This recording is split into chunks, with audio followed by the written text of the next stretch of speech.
दिनांक 11/1/2024 को सहकार भारती का 45वां स्थापना दिवस समारोह सहकार भारती के जिलाध्यक्ष श्री चुन्नूकांत जी के आवासीय परिसर में मनाया गया।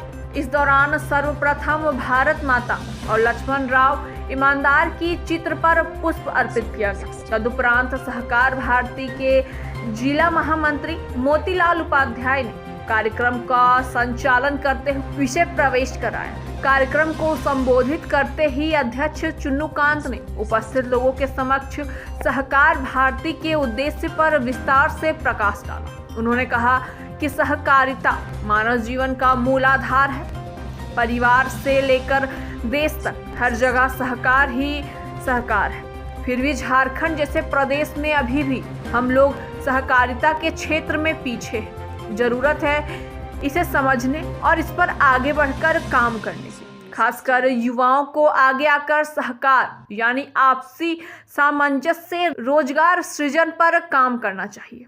हमें इसके लिए अमूल्य जैसे सहकारी समितियों से सीख लेने की आवश्यकता है। कार्यक्रम का धन्यवाद ज्ञापन डॉक्टर शशि भूषण प्रसाद ने किया। इस अवसर पर अधिवक्ता चंदन सिंह, बबलू राम गजाधर, स्वर्णकार गौतम तिवारी, दिनेश तिवारी, राहुल कुमार, छोटू तिवारी सहित दर्जनाधिक कार्यकर्ता उपस्थित रहे।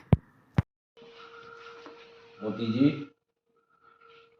और सबसे पहले तो कुछ कहने के पहले मैं आप तमाम सारे जो उपस्थित साथी हैं उनको आज सहकार भारती के स्थापना दिवस पर बहुत सारी शुभकामनाएं और बधाई देना चाहते हैं।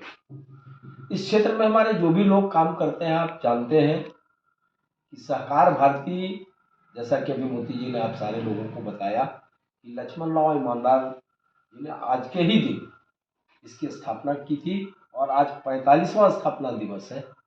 इन 45 वर्षों में सहकार भारती ने भारत के अंदर आर्थिक उद्धार के क्षेत्र में, इसके पहले जितने संघ के चाहे जितनी इकाइयाँ हों, राजनीतिक दल के चाहे जितने संगठन हों, कोई ऐसा संगठन नहीं था जो आर्थिक उपार्जन का जरिया के बारे में कहता था। चाहे आप जितने संगठनों के बारे में जाएंगे वो विशुद्ध रूप से सामाजिक या राजनीतिक आंदोलन या सुधार की बात करता है।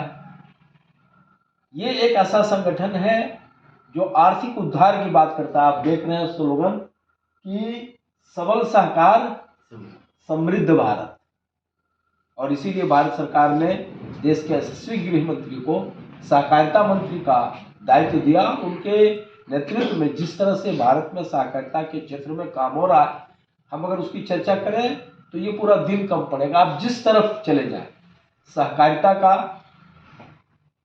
और सहकार का दोनों का अर्थ यही है कि मिल करके सामूहिक प्रयास। आज अभी राम मंदिर का निर्माण हुआ है ना, तो जब राम जी समुद्र पर सेतु बना रहे थे उस समय भी सहकारिता था।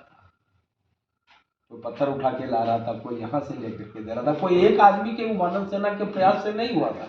सारे लोग एक क्यू में एक बद्ध श्रृंखलाबद्ध होकर के और एक मकसद को लेकर के काम किया, तो भगवान श्री राम ने समुद्र पे सेतु बना दिया था। वैसे कोई भी काम होता है, घर में गृहिणी खाना बनाती है, किसान खेत पर जाता है, कोई आदमी फसल को बेचने के लिए बाजार में जाता है, और इन तमाम चक्र के बाद जो चीज होता है वो आर्थिक समृद्धि का, आर्थिक उन्नति का रास्ता प्रशस्त करता है।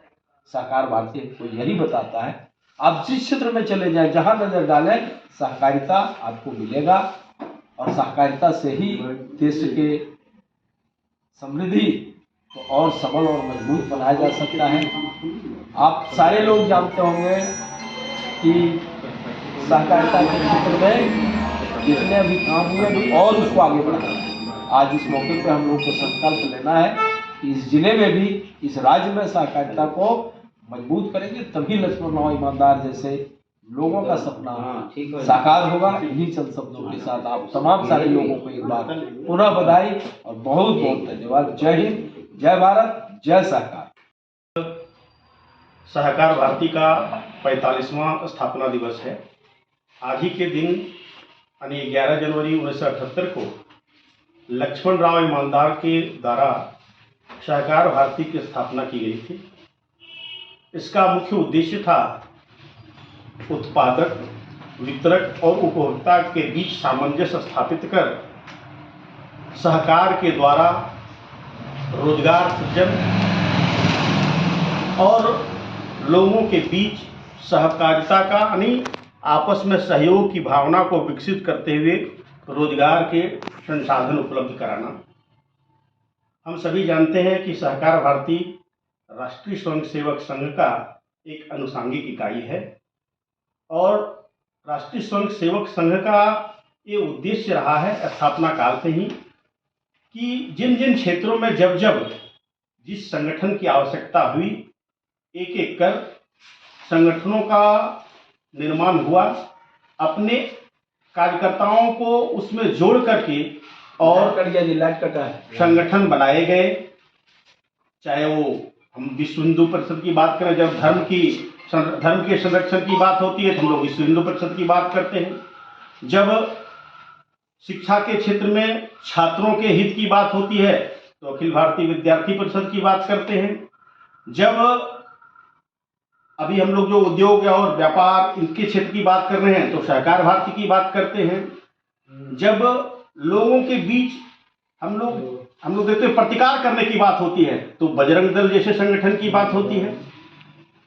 इस तरह से कई सारे अभी लगभग 40 से अधिक अनुषांगिक इकाई हैं जो विभिन्न क्षेत्रों में राष्ट्रीय स्वयंसेवक संघ के मार्गदर्शन में काम करती है। हम कहते हैं सारे के सारे संगठन स्वतंत्र रूप से काम करते हैं, लेकिन सबका एक मूलभूत उद्देश्य होता है राष्ट्रभक्ति की भावना, देश का सर्वांगीण विकास और देश को सबसे उस स्थान पर ले जाना, परम वैभव की ओर ले जाना, विश्व गुरु बनाना। तो ये सारे के सारे अनुषांगिक इकाई इसी रूप में काम करती है। हमारे गिरिडीह जिला के जो जिला अध्यक्ष हैं सहकार भारती के, आप सभी पूर्व परिचित हैं। बार एसोसिएशन के जनरल सेक्रेटरी चौथी बार हैं, भारतीय जनता पार्टी के वरिष्ठ नेता भी हैं और पैक्स जो प्रकोष्ठ है सहकार भारती के अंदर एक पैक्स प्रकोष्ठ है, जो पैक्स आप लोग सब जानते हैं, उसके प्रदेश के संयोजक भी हमारे श्री सुनुकांत जी हैं। उन्हीं की अध्यक्षता में एक कार्यक्रम